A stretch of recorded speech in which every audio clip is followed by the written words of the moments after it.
to Mancinima. I hope you're all doing very well.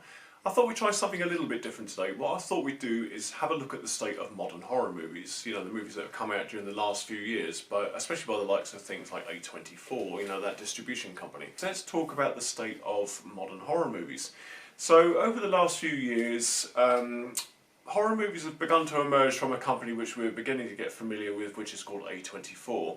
And they've put out the likes of movies such as Hereditary, recently Talk to Me, I think they did Midsummer and stuff like that. I've not seen Midsummer.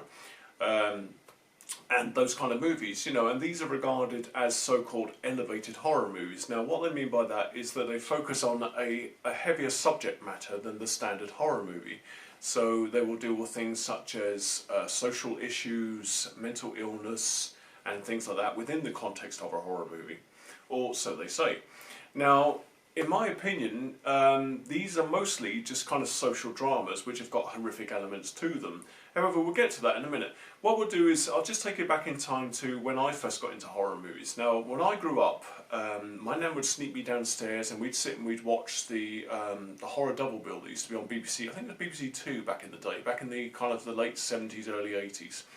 So they would couple up a couple of films, so you'd have one of the Universal monsters such as Boris Karloff's Frankenstein, along with something silly like a B movie called Night of the Lepus, or you'd have one of the Hammer horror movies if you were lucky, so you might get Bela Lugosi's Dracula followed by Christopher Lee's Dracula and that kind of thing, or Night of the Demon in one of those films. So yeah, those were kind of the days that I grew up learning about horror, getting interested in horror and growing to love horror. She also had a series of the old Pan horror books, one of which was adapted into an Amicus movie called Asylum.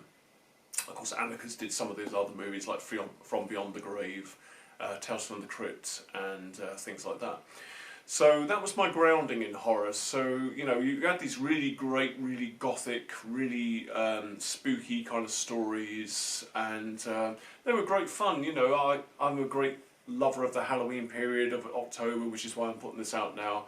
You know, I love all that spookiness, all the falling leaves and all the creepy atmosphere and stuff like that, ghosts and ghouls and all that kind of thing. So yeah, that was my grounding. From there on out, I went into discover horror for myself. So obviously getting older, we got a VCR player, so I discovered John Carpenter's Halloween, which is my favourite movie. I discovered The Omen, which is another super awesome movie. Eventually The Exorcist, Texas Chainsaw Massacre, you know, all the classics, all the ones that if you're a horror fan that you are familiar with, all the titles that you know, Poltergeist, that kind of thing. All the titles that if you talk about horror movies, these are the ones that are going to crop up again and again and again, because they are iconic movies, because they've got great cast, because you care about the characters, because the villains are fun, because they've got great chase sequences, great scare sequences, and you leave that movie with a feeling of exhilaration, that you've had a great time. And you know, there's no great worry to deal with.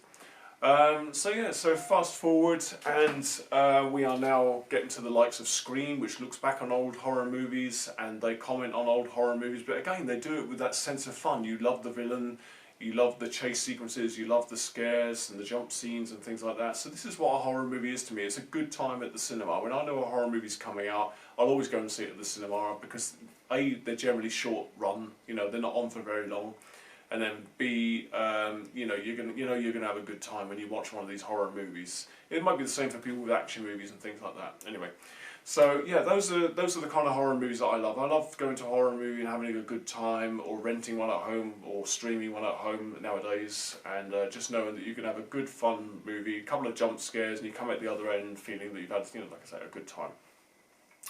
However, I've not really felt that with the modern horror movies. I've not really felt that with the likes of A24. When you go to a movie like, I mean, most recent movie that I saw from their stable, although I don't think it was actually by them, I think they distributed it, was Talk to Me.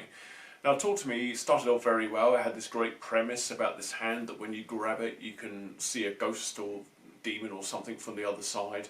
And if you say, "Let me in," it will possess you, and then you'll go on that ride.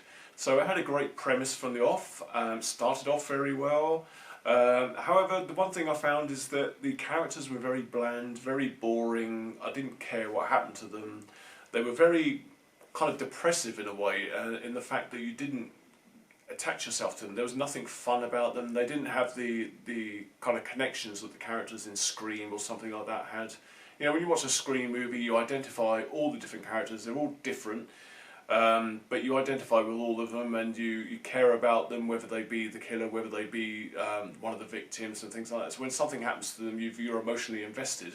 I didn't find that with Talk to Me. I found that the characters were very bland, very dreary, and when something happened to them, I didn't care. I actually felt that the film dragged a lot as well. You know, and the underlying thing they were trying to push in this thing was, again, a thing about social issues and about a girl who had lost her mother, and that she was trying to deal with this through kind of addiction. So there's always these messages being driven forward in these kind of movies. Same with Hereditary as well. You know, you start off with the family, but you don't grow attached to any of it. Even when the thing happens to the young girl, I'm not going to say what it is in case anybody hasn't seen Hereditary, but when the thing happens to the young girl, I didn't care. It wasn't of shock value to me because I didn't like the characters, I didn't like the family that was surrounding them, I wasn't invested in them in any way. However, if you take another modern horror movie, such as The Conjuring or The Conjuring 2, you got these two likeable characters in Ed and Lorraine Warren. I think fantastic performances by Patrick Wilson and Vera Farmiga. You get invested in the family, you care about what's going to happen to the family. They throw in the jump scares, they throw in, you know, the boo coming out of the dark, kind of that kind of business. But you enjoy the representation of the characters on the screen. They're not ramming a message down your throat, which is what I'm finding with a lot of these modern horror movies. There's a movie released a few years ago called Saint Maud. Now, Saint Maud was advertised as a new horror movie. Yeah, when I got to see the movie, again, it was just kind of a social drama, really. It was a social, psychological drama. It was about this young girl who was a nurse who had found Christianity, and she had to deal with this, I think she was a ballet dancer or a dancer of some description, and she was dying of cancer.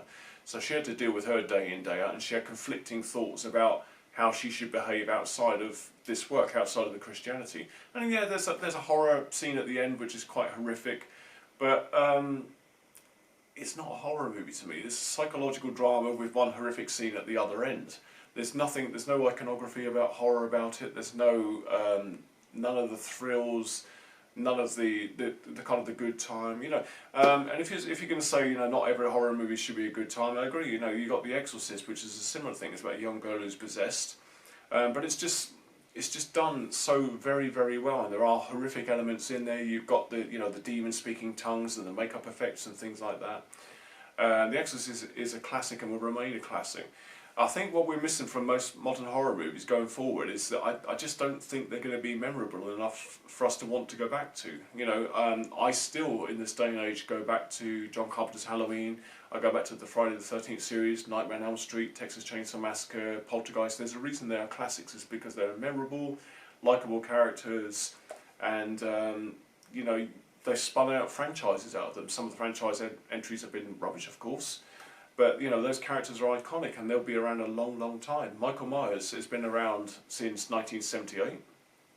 Of course, he's still going on with these movies nowadays. But yeah, let's just talk about Halloween 2018 for a second and the movies that spun out of that. Now, Halloween 2018 was supposed to be a direct sequel to the 1978 film.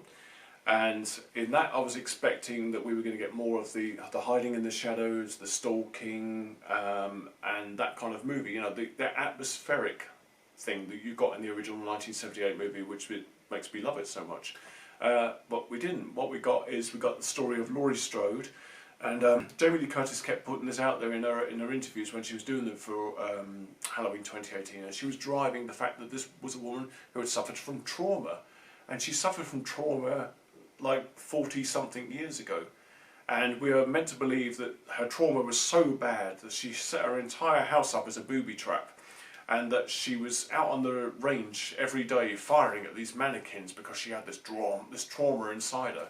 And it's just unrealistic. It's, you know, you can drive home these social issues and these mental health issues as much as you like in a movie, but it wasn't realistic. I found a much more realistic portrayal was in Halloween H2O, where she was getting on with her life, but every October she would look over her shoulder, you know, just in case something would happen, because you don't know whether that thing is going to come back out of the woods, or back out of wherever it came from, so many years later. And that was a much more realistic portrayal. You know, she was a functioning alcoholic. She had drinks every now and again. There was a scene in the cafe where she has one drink, downs it quickly and gets the waiter to bring her another, so that her partner doesn't know that she's had 2 drinks.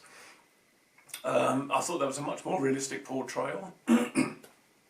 However, we're meant to believe now that she's this woman who's carried this big trauma with her for 40 odd years, and it's the trauma aspect and things like that that were being rammed down our throat throughout those 3 Halloween movies. And as for Halloween Ends, well, you know, I think the wheels just came off the cart altogether with that one. They didn't even bother to make it about Michael Myers. They made it about this other character altogether, and of course the trauma that he had suffered through bullying and things like that. So yeah, for me those ruined the Halloween franchise, and I'm hoping that somehow someone will go back and make another Halloween movie which will bring us back to the Michael Myers that we loved from you know, the 1978 movie, the 1981 movie, where he's that silent stalker hiding in the shadows and everything's set up for creepiness, for suspense and things like that, and you didn't really get that in those modern Halloween movies. It was more about driving the trauma message forward. So yeah, I think that's another thing that we're missing with the modern horror movies is, you know, horror icons. When we were kids, we would have posters up on our walls of Michael Myers, of the movie posters for Halloween, for Freddy Krueger. I know I had a massive Freddy Krueger poster up on my bedroom wall when I was a kid, and things like that. But we haven't really got those modern icons nowadays. The only one that's kind of driving that forward for us nowadays is Art the Clown in Terrifier. He's only a couple of movies in, he's got a 3rd one on the way, but I think he will become a modern horror icon. And I do hope that we get to see more of those kind of horror movies, the movies that we can go in and have a good time with. You know, they can be, and Terrifier is actually a very, very gory, very nasty film in places.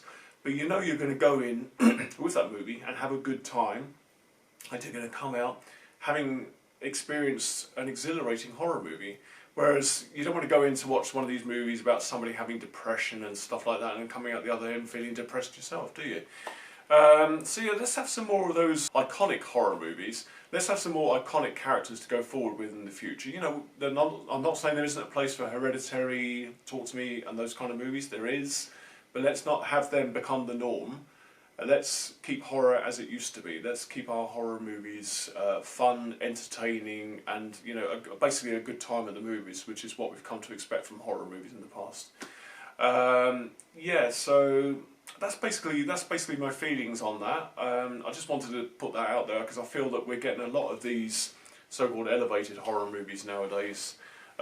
We're being told that this is how a horror movie should be, when it shouldn't be like that at all. Horror could be as diverse and as weird and as freaky as we want. And that was one of my worries going into Fright Fest this year. I was worried that we were going to get too many psychological drama kind of things masquerading as horror movies. When in fact we had a lot of fun horror movies as well. We had, you know, How to Kill Monsters was a great fun film.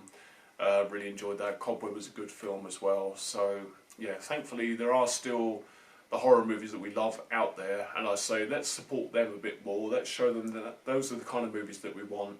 And of course, you know, the Ari Asters of this world and the A24s of this world can continue, but for my money they're not really horror movies. They're psychological dramas, hitching a ride on the horror bandwagon because they know they can make a buck out of it. Because, you know, the horror genre is successful, and if you can market your movie, your psychological drama, as a horror movie and get some buck out of that, then why wouldn't you? But yeah, let's just not make that the norm. Let's not make that going forward what we want from a horror movie. Let's bring horror back to its basics. Let's get some iconic characters. Let's get the scares. Let's get the fun. Let's leave that cinema having a good time, you know. Anyway, that's all I've got to say about that at the moment. I hope that hasn't been too boring for you. I hope that I've kind of got my point across about how I feel about modern horror movies. Let me know in the comments what you think. I'd be interested to hear what you think about modern horror. Please click on the thumbs up button for this video. Don't be a thumb bandit, you know, those people who can't tell up from down. It's this way up. Click on it that way, please. Greatly appreciate it. Again, if you're brand new to the channel, thank you for watching this video. Please subscribe to the channel because I've got loads of other videos. Hit the notification bell, and I will be back with another video with you very, very soon. Take care.